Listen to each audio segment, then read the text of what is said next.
শিক্ষার্থী, আজকে আমরা দ্বিতীয় পত্র অষ্টম অধ্যায়ের অঙ্ক নিয়ে কথা বলবো। ফিফো ও লিফো পদ্ধতিতে কিভাবে অঙ্ক করতে হয়, কিভাবে মজুদ পণ্যের হিসাব সংরক্ষণ করতে হয়। এর আগের ক্লাসে আমি তোমাদেরকে এই চ্যাপ্টারের থিওরিগুলি নিয়ে আলোচনা করেছি। আজকের এই লেকচার থেকে আমরা যা যা শিখব তা হলো মাল খতিয়ান প্রস্তুতের নিয়মকানুন জানতে পারবো, ফিফো পদ্ধতিতে মাল খতিয়ান তৈরি করতে পারবে এবং লিফো পদ্ধতিতে একজন শিক্ষার্থী মাল খতিয়ান তৈরি করতে পারবে। প্রথমে মাল খতিয়ান প্রস্তুতের কিছু নিয়ম কানুন আমরা দেখে নিই। মাল খতিয়ান প্রস্তুতের নিয়মগুলা একটু তোমরা দেখো খেয়াল করে, যে যদি তোমাদের প্রশ্নে সবার আগে যেটা থাকবে প্রারম্ভিক মজুদ যদি দেয়া থাকে, মানে আগের বছরের যে মজুদটা ছিল বা আগের মাসের যে মজুদটা ছিল সেটা এই মাসের শুরুতে দেয়া আছে, তাহলে সেই মজুদটা সবার শুরুতে ব্যালেন্স কলামে লিখতে হবে। কোন কলামে লিখতে হবে? ব্যালেন্স কলামে। আমরা জানি ফিফো লিফো ওয়েটেড অ্যাভারেজ যে পদ্ধতিতেই আমি মাল খতিয়ান প্রস্তুত করি সেখানে তিনটা কলাম হয়। একটা হলো ক্রয়ের কলাম, একটা বিক্রয়ের কলাম বা ইস্যুর কলাম, আর একটা হলো কিসের? ব্যালেন্স বা জেরের কলাম। তাহলে প্রারম্ভিক মজুদ যেটা সেটা ব্যালেন্স কলামে লিখতে হবে। কোন কলামে? ব্যালেন্স কলামে। মূল্য কোনটা হবে? উল্লেখিত মূল্য, যে মূল্যটা আমাদের প্রশ্নে দেয়া থাকবে সেই উল্লেখিত মূল্যে আমাদের লিখতে হবে। এরপরে আসি, যদি মাল প্রাপ্তি বা ক্রয় থাকে, তাহলে সেটা প্রাপ্তি কলামে লিখতে হবে। কোন মূল্যে? উল্লেখিত মূল্যে। এখানে আরেকটা জিনিস যেটা আমি এখানে শখে দেখাইনি কিন্তু তোমাদের মুখে বলে দিচ্ছি, যে প্রাপ্তি বা ইস্যু কলামে যা লিখবো সেটা আবার ব্যালেন্স কলামেও কাজ করতে হবে। এই কারণে যেহেতু সবগুলো এন্ট্রি, যে মজুদ হোক, ক্রয় হোক, বিক্রয় হোক বা ইস্যু হোক, যেটাই হোক সেটা ব্যালেন্স কলামে দেখাতেই হবে, এই কারণে আর আলাদাভাবে লিখিনি। তাহলে আবারও বলতেছি যে মাল প্রাপ্তি বা ক্রয় থাকলে প্রাপ্তি কলামে দেখাতে হবে এবং উল্লেখিত মূল্যে দেখাতে হবে। যদি মাল ইস্যু বা বিক্রয় থাকে সেক্ষেত্রে ইস্যু কলামে দেখাতে হবে। কোন কলামে? ইস্যু কলামে দেখাতে হবে এবং অনুসরণকৃত পদ্ধতি, মূল্য নির্ধারণের কৌশল অনুসরণকৃত পদ্ধতি, মানে ফিফো হলে ফিফো অনুযায়ী, লিফো হলে লিফো অনুযায়ী, ওয়েটেড অ্যাভারেজ হলে সে অনুযায়ী মূল্য নির্ধারণ করতে হবে। এরপর 4 বলছি কারখানা হতে গুদামে ফেরত দিলে আমরা কোথায় দেখাবো? প্রাপ্তি কলামে দেখাবো। আবারও বলতেছি, কারখানা হতে গুদামে ফেরত দিলে কোন কলামে? প্রাপ্তি কলামে। এবং এই ফেরতের যদি তারিখ উল্লেখ না থাকে তাহলে সর্বশেষ ইস্যুর তারিখে। কারখানা হতে গুদামে ফেরত হলে কোন কলামে? আবারও বলতেছি, প্রাপ্তি কলামে। আর তারিখ উল্লেখ না করে থাকলে সর্বশেষ ইস্যুকৃত তারিখ হারে। এরপর সরবরাহকারীর নিকট যদি ফেরত হয় তাহলে সেটা দেখাবো ইস্যু কলামে, তারিখ উল্লেখ না থাকলে সর্বশেষ ক্রয় মূল্য হারে। যদি আমাদের ঘাটতি থাকলে সেটা আমরা দেখাবো ইস্যু কলামে। ঘাটতি থাকলে কোন কলামে দেখাবো? ইস্যু কলামে। এবং যে পদ্ধতি অনুসরণ করে আসছি সে পদ্ধতি অনুযায়ী মূল্য নির্ধারণ করব। স্বাভাবিক বা অস্বাভাবিক ক্ষতি হলে সেটাও ইস্যু কলামে এবং মূল্য অনুসরণকৃত পদ্ধতি অনুযায়ী।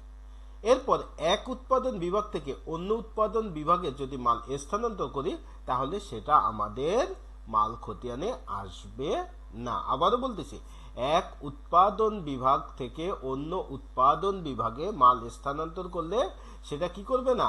আমাদের কোথায়? সেটা আমাদের মাল খতিয়ানে আসবে না। আমরা চলো এরপরে চলে যাই। আমরা আজকে যে অঙ্কটা নিয়ে আলোচনা করব, প্রথমে সে অঙ্কের প্রশ্নটা আমরা একটু দেখে নিই। আমরা যে অঙ্কটা নিয়ে আলোচনা করব সে অঙ্কের প্রশ্নটা, প্রশ্নপত্র 1 আমি লিখেছি। প্রশ্নটা এরকম: মলয় লিমিটেডের মার্চ মাসের মজুদ পণ্য এবং কারখানায় ইস্যুকরণের উদ্দেশ্যে কৃত ও ইস্যুকৃত মালের তথ্য নিম্নে উপস্থাপন করা হলো। এইখানে কিছু মালের তথ্য দেয়া আছে, যে কবে ক্রয় করা হয়েছে, কবে ইস্যু করা হয়েছে, ঘাটতি কত, ইত্যাদি ইত্যাদি। এরপর আমাদের করণীয়তে বলা হয়েছে ক, মলয় লিমিটেড মার্চ মাসের মোট ক্রয় নির্ণয় করো।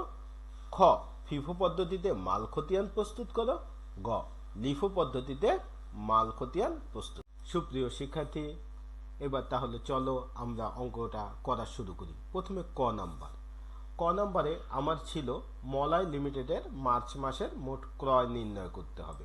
তাহলে আমরা ক্রয়টা কিভাবে নির্ণয় করব? এখানে মোট ক্রয় নির্ণয় করতে বলা হয়েছে। মোট ক্রয় মানে এই মাসে কি কি পণ্য ক্রয় করা হলো মোট সেটার যোগফল নির্ণয় করা। আমরা প্রশ্নটা যদি একবার দেখি, দেখো এখানে 4 তারিখে একটা ক্রয় আসে 800 একক 10 টাকা করে। ক্রয় 800 একক 10 টাকা করে। আমি একটু মার্ক করে দিই, তোমরা আর একটু ভালোভাবে বুঝতে পারবে। তাহলে দেখো 4 তারিখে আমাদের একটা ক্রয় আসে কত, ক্রয় এই যে 4 তারিখের ক্রয় কত আমার 800 একক 10 টাকা করে একটা ক্রয় আসে। এবং এরপরে দেখো আবার 16 তারিখে ক্রয় আসে আমার, 16 তারিখে ক্রয় আসে কত 1200 একক 12 টাকা করে। এছাড়া আমার কোনো আর ক্রয় আছে না, আমার দুইটাই ক্রয়, একটা 4 তারিখের ক্রয় আর একটা 16 তারিখের ক্রয়। তাহলে এই দুইটা ক্রয়ের যোগফলই হবে মোট ক্রয়। তাহলে আমরা সলিউশনটা দেখি যে আমাদের এই 2 তারিখে ক্রয় কত, মার্চের 4 তারিখে ক্রয় 800 একক দর 10 টাকা করে 8000 টাকা। আবার 16 তারিখে ক্রয় 1200 একক দর 12 টাকা করে, গুণ করলে 1200 আর 12 গুণ করলে 14400। তাহলে আমাদের মোট ক্রয়ের পরিমাণ কত, একক হলো 800 যোগ 1200 2000 এবং টাকা হলো 8000 যোগ 14400 22400 টাকা। তাহলে আমরা তো বুঝতে পারলাম মোট ক্রয় যদি আমাদের নির্ণয় করতে বলে তাহলে আমরা কিভাবে নির্ণয় করব। যদি আমাদের মোট ক্রয় নির্ণয় করতে বলে তাহলে আমরা এই যে যেটা করলাম ঠিক এভাবে মোট ক্রয় নির্ণয় করতে পারবো। একই সাথে তোমাদের আমি শেখার জন্য বলতেছি, যদি আমাদেরকে প্রশ্নে মোট বিক্রয় নির্ণয় করতে বলে, কি মোট বিক্রয় নির্ণয় করতে বলে, তাহলে ওই মাসে যতগুলো বিক্রয় আসে সেগুলো যোগফল নির্ণয় করলে হয়ে যাবে। সেটা আমরা সামনে কোনো একটা অঙ্কে শিখবো। এরপরে চলো আমরা খ নাম্বারটা দেখি। খ নাম্বারে আমাকে বলছে ফিফো পদ্ধতিতে মাল খতিয়ান প্রস্তুত করতে। তাই প্রথমে আমরা লিখব খাতার উপরে মলয় লিমিটেডের মাল খতিয়ান ফিফো পদ্ধতি। মলয় লিমিটেডের মাল খতিয়ান কোন পদ্ধতিতে আমরা করতেছি, ফিফো পদ্ধতিতে। এবার বামে লিখব মালের বিবরণ, কোড নাম্বার, বিন নাম্বার। এগুলি প্রশ্নে থাকে না কিন্তু তোমরা দেখিয়ে দিবে, কারণ প্র্যাকটিক্যাল লাইফে যখন তোমাদের মাল খতিয়ান প্রস্তুত করতে হবে তখন এভাবেই কাজ করতে হবে। তাইলে উপরে মলয় লিমিটেডের মাল খতিয়ান ফিফো পদ্ধতি, বামে মালের বিবরণ, কোড নাম, বিন নাম, এবং ডান পাশে হলো সর্বোচ্চ মাত্রা, সর্বনিম্ন মাত্রা, পুনঃ ফরমায়েশ মাত্রা। ডান পাশে কি সর্বোচ্চ মাত্রা, সর্বনিম্ন মাত্রা, পুনঃ ফরমায়েশ মাত্রা। এরপর তোমরা কি করবে যে ইসের শকটা আঁকবে খাতায়। ফিফো পদ্ধতি মাল খতিয়ান প্রস্তুতের শক, মানে মাল খতিয়ান যে পদ্ধতিতে বলুক শক একই। শকে কি কি থাকবে, তারিখ, বিবরণ, প্রাপ্তি বা ক্রয়, ইস্যু বা বিক্রয়, ব্যালেন্স বা জের। আমরা এখন তাহলে চলো অঙ্কটা করা শুরু করি। প্রথমে 2 তারিখের করে 2017 সাল মার্চ মাসের 1 তারিখে প্রারম্ভিক মজুদের পরিমাণ ছিল কত। আমরা যদি প্রশ্নে দেখি প্রারম্ভিক মজুদের পরিমাণ ছিল আমাদের, আমরা প্রশ্নটা একটু দেখে আসি। প্রারম্ভিক মজুদ ছিল 400 একক, প্রতি একক 9 টাকা করে, 400 একক 9 টাকা করে।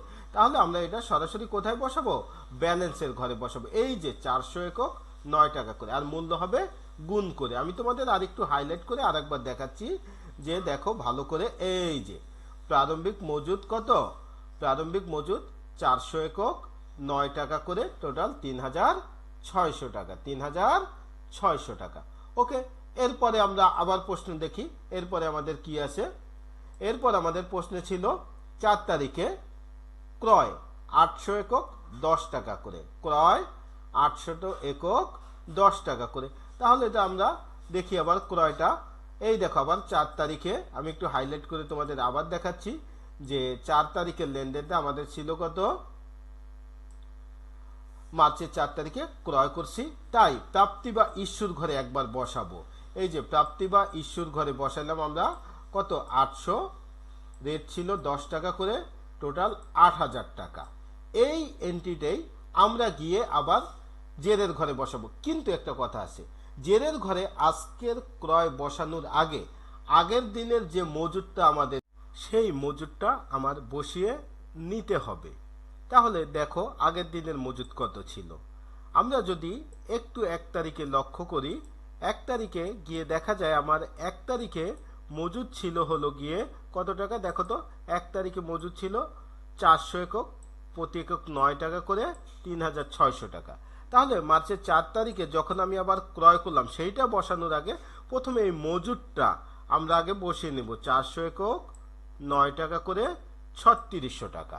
তার নিচে আজকের যে আমি ক্রয় করলাম 800 একক 10 টাকা করে 8000 টাকা, সেটা বসিয়ে দেব। এই দেখো 800 একক 10 টাকা করে 8000 টাকা বসিয়ে দিলাম।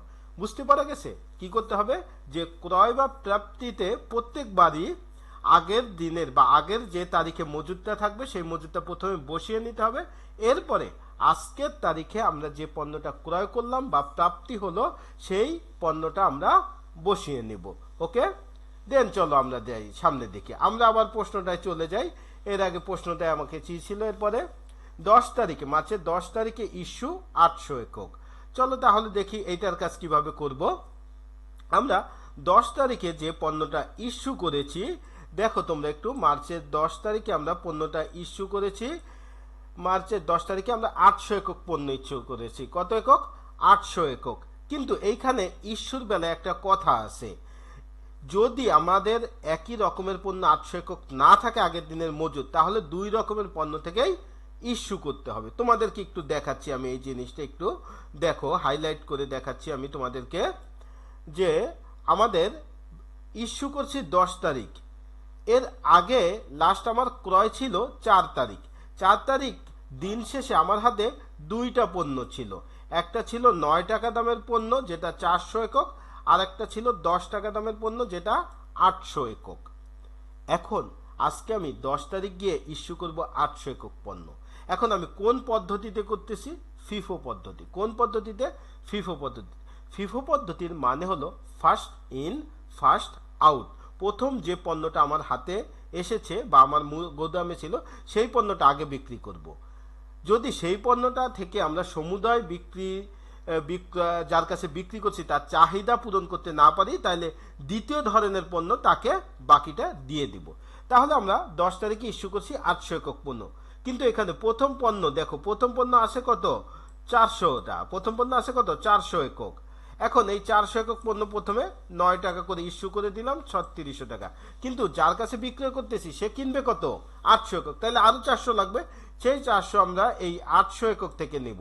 800 একক থেকে সেই 400 নিলাম। এই 800র দাম হলো আমাদের 10 টাকা করে। কত? 10 টাকা করে। তাই হারের ঘরে লিখলাম 10, টোটাল 4000 টাকা। এতটুকু বোঝা গিয়েছে। এবার ব্যালেন্স। আমার প্রথম যে 400 একক, এটা তো পুরোটা বিক্রি করে দিয়েছি, এটা আর নাই, তাই এটা খালি। আর দ্বিতীয় যেই 800, এটা থেকে আমি বিক্রি করেছি 400। বিক্রি করেছি কত? 400। এই 800 থেকে, আবারও বলতেছি, এই 800 থেকে আমি বিক্রি করেছি কত? এই 400। তাহলে এই 800 থেকে এই 400 চলে গেলে এখানে থাকবে কত? 400 একক 10 টাকা করে, রেট যা ছিল 4000 টাকা। ক্লিয়ার? ইস্যু কিভাবে করতে হবে? ওকে, চলো আমরা সামনের দিকে অগ্রসর হই। এরপরে 16 তারিখে আমাকে আবার ক্রয় ছিল 1200 একক, 12 টাকা করে, 14400 টাকা। তাহলে ক্রয়ের কাজ যেভাবে আমরা করি, যে আগের দিনে যে মজুদ ছিল 400 একক 10 টাকা করে 4000, সেটা নামালাম এবং এর নিচে আজকের ক্রয়টা বসিয়ে দিলাম। এরপরে চলো দেখি আমরা 16 তারিখের পরে 19 তারিখে ছিল সরবরাহকারীকে ফেরত 200 একক। সরবরাহকারী মানে যার কাছ থেকে আমরা পণ্য ক্রয় করেছিলাম তাকে 200 একক ফেরত দিয়েছি। আমরা প্রথম নিয়মে দেখিয়েছিলাম নিয়মগুলোর ভিতরে যে সরবরাহকারীকে ফেরত দিলে সেটা ইস্যুর ঘরে বসাতে হবে। কোন ঘরে? ইস্যুর ঘরে। তাই সরবরাহকারীকে ফেরত আমরা এখন ইস্যুর ঘরে বসালাম 200 একক। সরবরাহকারীকে ফেরতের কোনো রেট নাই, তাই আমরা বলেছি আগের দিনের যে ক্রয় রেট সেই রেটটা কত ছিল? 12 টাকা করে। তাই সরবরাহকারীকে ফেরত দিব আমরা 12 টাকা করে, 2400 টাকা। সরবরাহকারীকে ফেরত দিব 200 একক 12 টাকা করে, 2400 টাকা। এখন দেখো আমার আগের দিনের মজুদ ছিল 400, 10 টাকা করে 4000, আর 1212 টাকা করে 14,400। এখন আমি কোন পণ্যটা ফেরত দিয়েছি? 12 টাকা দামের পণ্যটা। তাই এখানে 12 টাকা দামের পণ্যটা 200 একক কমে গেছে, তাই রইল 400 একক 10 টাকা করে 4000, আর 1000 একক 12 টাকা করে। এরপরে আমরা আবার একটু প্রশ্নটা দেখে আসি। চলো, আমাদের প্রশ্নটা যেটা ছিল এর আগে, আমরা সরবরাহ ফেরত দিলাম 19 তারিখে, এরপর 25 তারিখে আবার ইস্যু আসে 800 একক। সেক্ষেত্রে কি হবে? 25 তারিখে আমার ইস্যু ছিল 800 একক, ইস্যুটা আমরা যেভাবে করেছি আবার 800 একক। আমরা এবার একটু আবার খেয়াল করে দেখি, আমাদের এখানে আমাদের 19 তারিখের দুই ধরনের পণ্য ছিল। আমাদের 19 তারিখে আমাদের হাতে দুই ধরনের পণ্য ছিল। একটা ছিল 400 একক 10 টাকা দামের পণ্য, আর একটা ছিল 1000 একক 12 টাকা দামের পণ্য।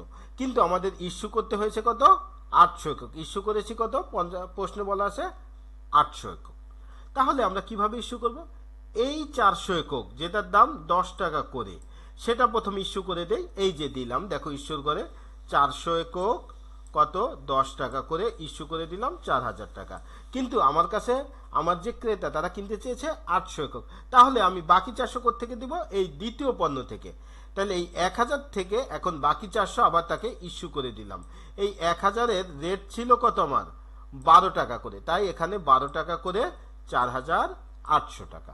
ওকে, এখন আমরা যখন জের টানবো তখন আবার কিভাবে টানবো? যে প্রথমে এই 400 তো পুরো বিক্রি হয়ে গেছে, তাহলে এই 400 আর আমাদের হাতে নেই, এই 400 আর আমাদের কাছে নাই। তাই এখানে আমি কি 00 দেখালাম, বা না দেখালেও চলবে। আর এই যে 1000 একক ছিল সেখান থেকে আমি ইস্যু করে দিয়েছি কত?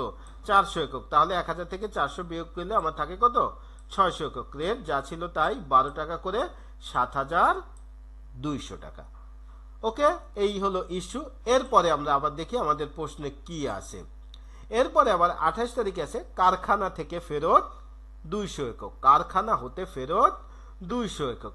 তাহলে কারখানা হতে ফেরত হলে আমরা শুরুতেই নিয়মে বলেছিলাম, কারখানা হতে ফেরত হলে সেটা আমার বসবে কোথায় করে?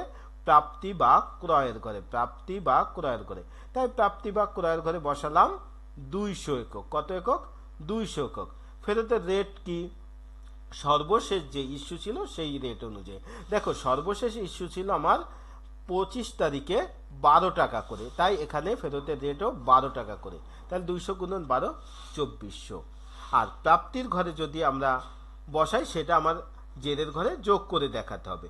আগে যে পণ্যটা ছিল জেরের ঘরে, দেখো 600 একক 12 টাকা করে। আমি তোমাদেরকে একটু হাইলাইট করে দেখাচ্ছি, যে দেখো তোমরা একটু আগের তারিখে যে ইস্যুর পরে আমার হাতে যে পণ্য ছিল সেটা ছিল হলো গিয়ে 600 একক 12 টাকা করে 7200।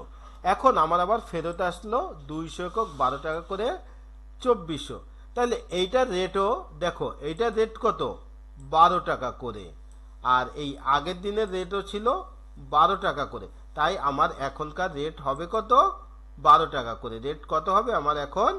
12 টাকা করে। তাই আমার এখনকার রেট 812 টাকা করে। যেহেতু একই রেট চলছে, তাহলে আগে ছিল কত? 600 একক, এখন 200, তাহলে যোগ করে দিলে কত?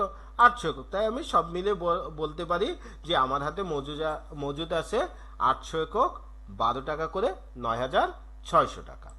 ওকে, দেন সবশেষে আমার প্রশ্নে কি আছে আমি একটু দেখি।